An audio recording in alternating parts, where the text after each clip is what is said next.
Papa John's compound alone, the sky was painted in orange and purple, and the palm trees swayed like storytellers passing secrets from trunk to trunk. David paused, touched the bark of one tree, and whispered, "I don't fear the truth, I only fear that it will follow me here."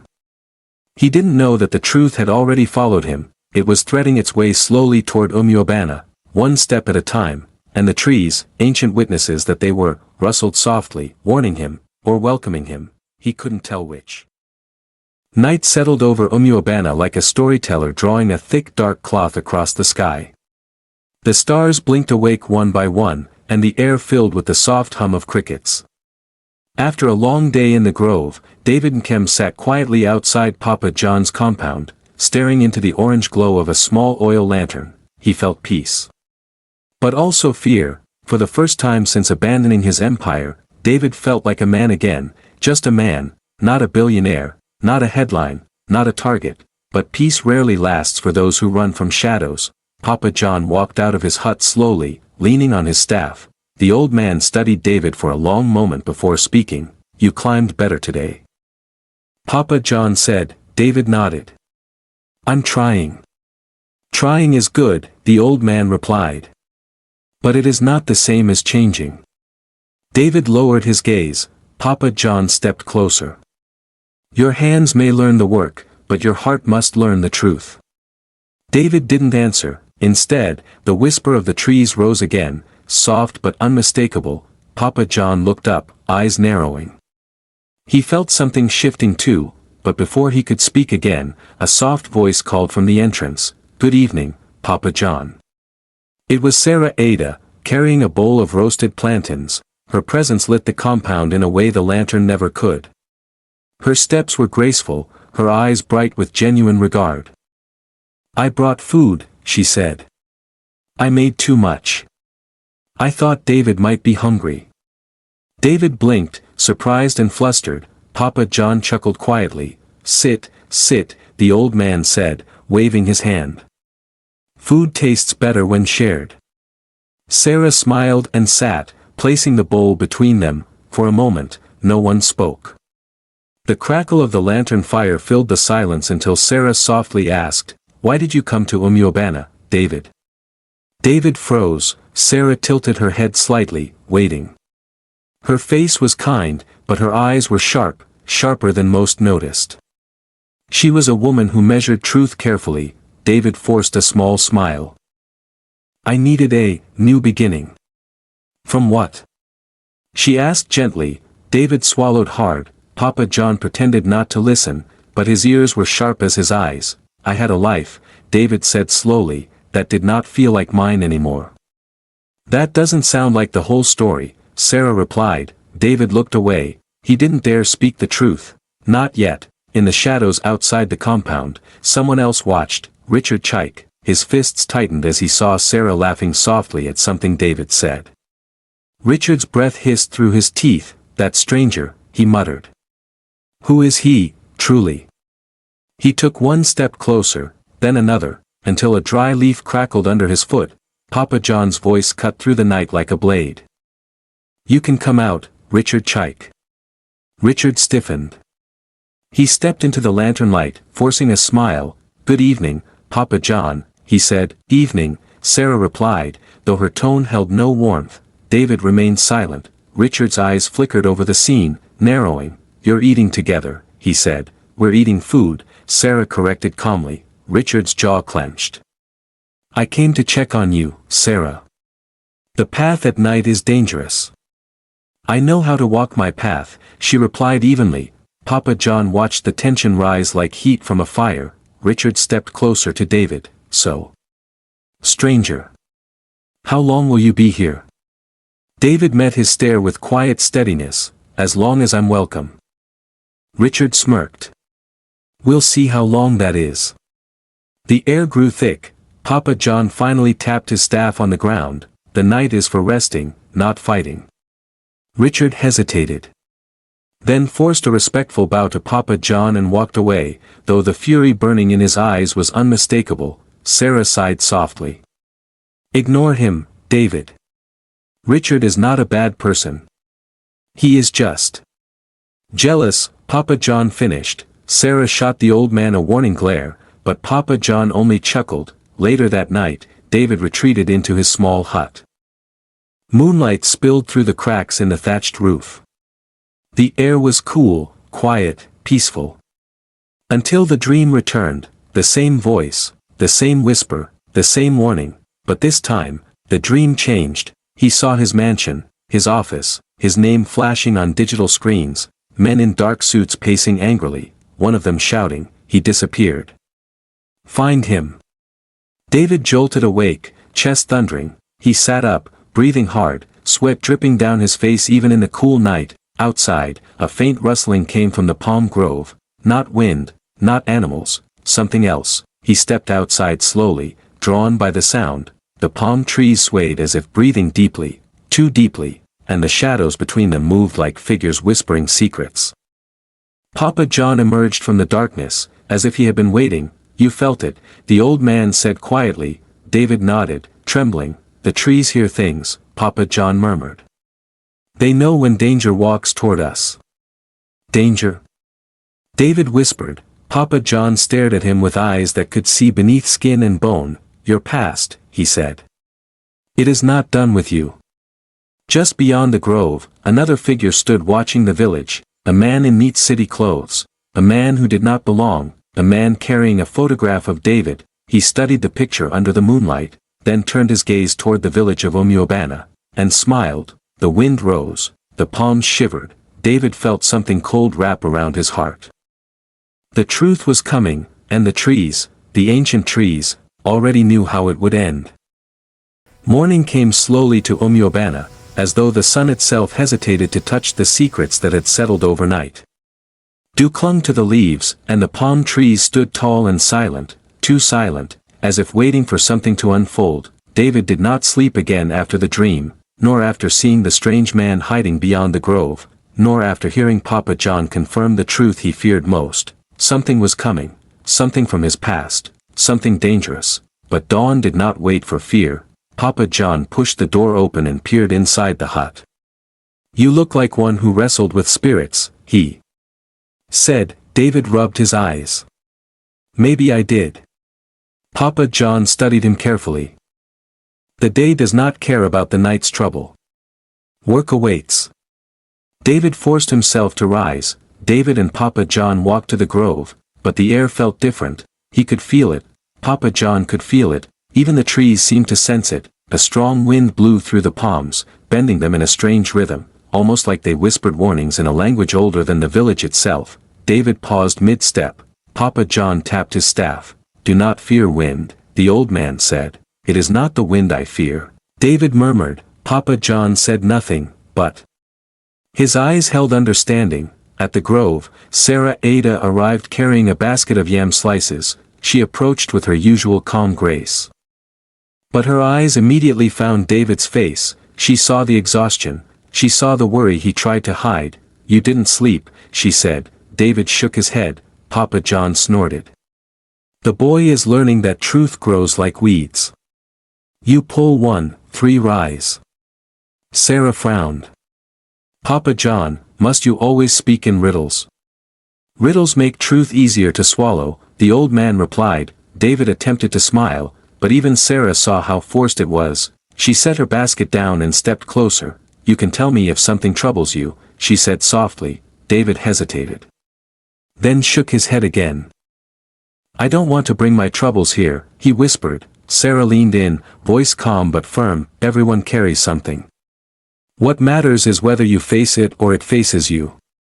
Her words struck him deeply, too deeply. He opened his mouth to speak, but footsteps interrupted them. Richard Chike appeared, chest bare, muscles glistening with sweat. He had been training with a wooden staff, and the intensity in his eyes suggested he was in no mood for kindness. His gaze locked immediately on David and Sarah. Standing too close, speaking too quietly, Richard's jaw tightened. Sarah, he said, I've been looking for you. I've been busy, she replied without looking at him. Richard stepped forward. You're spending too much time here. Sarah met his gaze with calm firmness. I decide where I spend my time, Richard. Papa Jon snorted again. Let the girl breathe, eh? Richard ignored him. He moved until he stood barely a foot away from David. The tension was sharp enough to cut a palm frond. You, Richard said. There is something about you I don't trust. David held his gaze quietly. Then trust your instincts. Richard blinked, surprised by the response. Sarah stepped between them. Enough. Both of you. Her authority broke the tension, but only slightly. Richard turned away with a frustrated sigh, and when he did, he spotted something on the ground, a footprint. A shoe print, sharp, clean, modern, not a villager's. He crouched and touched it, eyes narrowing. David's heart dropped. He recognized it instantly. Someone from the city, someone who had followed him. Richard looked up sharply. David. Who came here last night? David stiffened. Papa John's staff struck the ground. The palms whisper, the old man said cryptically. But only to those who listen. Richard frowned. Sarah noticed the look on David's face and felt her stomach twist. Later that day, David tried to focus on work, but his mind was elsewhere. He climbed the trees mechanically, each movement heavy with fear. Papa Jon watched him closely. At the top of one palm tree, David froze. Below, near the far edge of the grove, a figure moved, too quickly to be a villager, too cautiously to be innocent. His breath caught, the figure disappeared into the bushes. He almost lost his grip. When he climbed down, Papa Jon stood waiting. You saw him. David nodded. Then the time for running is ending, the old man said. A chill ran down David's spine. Sarah visited the grove again that evening. She found David sitting alone at the base of a palm tree, head in his hands. She approached quietly and sat beside him. David. What are you hiding? He didn't answer. She placed a gentle hand on his arm. You are not alone here, she whispered. David's voice trembled. Sarah. The life I ran from is dangerous. Not just for me. For anyone near me. She shook her head. You may fear your past, but I do not. Not if it is part of your truth. David felt something tighten in his chest, something unfamiliar, something warm. She held his gaze, and for the first time. He almost told her everything, but a rustle in the bushes snapped their moment. Sarah stood. Richard emerged, breathless. Sarah. David. Papa Jon needs you. Now. They followed him quickly, fear twisting inside David. Back at Papa John's compound, the village elder held a small object in his hand, a silver wristwatch. Modern. Expensive, definitely from the city. He held it toward David. Does this belong to the one searching for you? Papa Jon asked. David's blood ran cold. He recognized it. It belonged to one of his former security agents, one of the men tasked with protecting him. And now possibly hunting him. Sarah gasped softly. Richard looked between them, suspicion deepening. David, Richard said slowly, who exactly are you? David opened his mouth, and before he could answer, a distant gunshot cracked through the palm grove. The birds scattered, the trees shivered, the wind screamed. Sarah grabbed David's arm. Papa John's face hardened. Richard grabbed his staff like a weapon. Another gunshot. Then a voice echoed from the forest. David Nkem. Come out. Sarah froze. Richard stepped back. Papa Jon whispered, so. The truth has arrived. David felt everything inside him collapse. His past had found him. His peace was over. And the palms, ancient witnesses, rustled violently, as though preparing for the storm that was about to break. Night fell hard on Umuabana. The gunshots still echoed in the hearts of everyone who heard them. A thick silence wrapped around the palm grove, so heavy it seemed the very air was holding its breath. Shadows stretched like dark hands across the ground. David stood frozen. The voice calling his name still ringing through him like a curse. Sarah clung to his arm. Richard tightened his grip on his staff. Papa Jon stepped forward, eyes sharp, far sharper than a man of his age should possess. David Nkem, the old man said quietly, your running ends tonight. David swallowed hard. That I know. Sarah turned to him, hurt and confusion fighting in her eyes. Who are they, David? Why are they looking for you with guns? His chest tightened painfully. The moment he feared most, the truth he buried so deeply, the past he fled from, had now cornered him. He could no longer hide. David took a slow breath. my real name is Prince David Nkem." He began softly. Sarah gasped. Richard's eyes widened. Papa Jon simply nodded. He had known. David continued, "I am heir to the Nkem dynasty. One of the wealthiest families in Lagos, but I did not want that life. I did not want the arrogance. The entitlement. The pride. My father wanted me to marry into a political family. I refused. He said I was bringing shame to the bloodline. He looked away, voice shaking, so I left everything behind. I came here to become someone else. Someone simple. Someone honest." Sarah stepped closer. "And the men looking for you?" "Not my enemies," David said. "My father's guards. He sent them to drag me home, by force if necessary." Silence. Then Richard spoke, voice low, "So you hid among us, you let us treat you like one of our own. While running from a palace." David closed his eyes in shame. "I didn't mean to deceive anyone, I just wanted peace. I never thought my past would follow me here." Papa Jon tapped his staff. "The palms warned you," the old man said. "Truth always grows where lies try to root." The bushes parted. 3 armed men stepped into the clearing, dressed in dark city clothing that didn't belong in the village. Their leader, a tall broad-shouldered man with a scar across his brow, lifted his gun. "Prince David." He said coldly, "Your father requests your return. Now." Sarah instinctively stepped in front of David. "You cannot take him by force," she said. The man scoffed, "You are not part of this." Richard stepped forward too, staff raised. "You heard her. This is our village." The guard cocked his gun. "And this," he snarled, "is a matter above your village." Papa Jon struck his staff on the ground. "Point that weapon again," the old man said, "and these palms will be your last witnesses."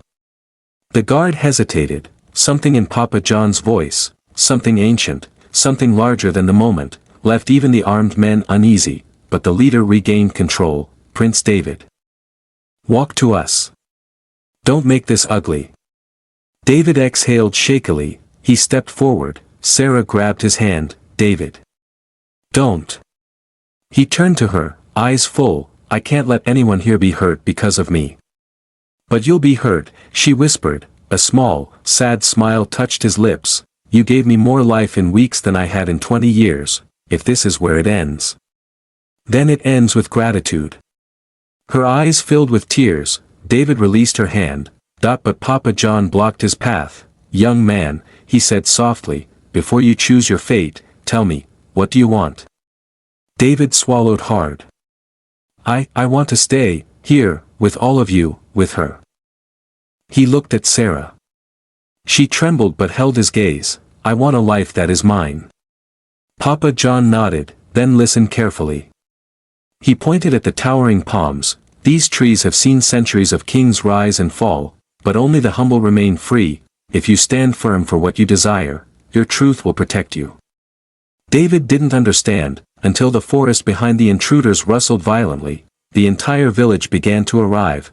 Dozens of villagers emerged with lanterns, sticks, and tools, not weapons, but symbols of unity, mothers, children, elders, farmers. All standing together. Richard stepped forward, staff raised. "You take him," he said, voice like thunder. "You take all of us." The guard stiffened. This was not part of their mission. The leader lowered his gun slightly. "This is unnecessary. We just need the prince." Papa Jon spread his arms. "There is no prince here, only a man who found truth under our palms, and we stand with him." The villagers murmured agreement, voices rising like a single heartbeat. The guards looked around, outnumbered, overwhelmed. Finally, the leader clicked his tongue and signaled his men, "Enough. We're leaving." They backed away slowly into the forest, and just like that, the threat dissolved into shadows. The villagers exhaled. Sarah burst into tears, tears of relief, fear, and love all tangled together. David pulled her into his arms as the palms whispered above them. Papa Jon watched with a gentle smile. "Truth," he said, "always wins its war." As dawn broke, the village gathered again at the palm grove. The danger had passed, but something new had taken root. David walked to the center of the clearing, hands shaking only slightly. "Sarah Ada," he said softly. She turned, breath caught in her throat. David knelt, not in royalty, but in humility. "I don't know the future. I don't know if my family will ever accept my choices. But I know this. You are the peace I was running toward without knowing." He extended his hand. "Let me build a life here, with you, with the people who showed me who I truly am." Sarah's tears spilled again, but her smile shone brighter than sunrise. She placed her hand in his. "I hated pride," she whispered, "but I do not hate love." The villagers cheered, the palms swayed. Papa Jon tapped his staff once more, satisfied. "Let the trees bear witness," he declared, "a new story begins." And so the tale of the runaway prince ended exactly where it was meant to, not in a palace, but under the truth-speaking palms of Umuabana. The storm came to drag him back, but the village came to hold him up. Sarah Ada saw not the prince, but the men, and in her eyes, he found courage. In the village, he found family. And in himself, he found truth. The lesson: riches mean nothing without honesty, and a true crown is given by those who know your heart. Thank you for watching. Please like, share, and subscribe for more powerful stories. Turn on the bell so you never miss an episode. Your support helps us bring more rich, emotional, and inspiring stories to life. Until next time. Thank you.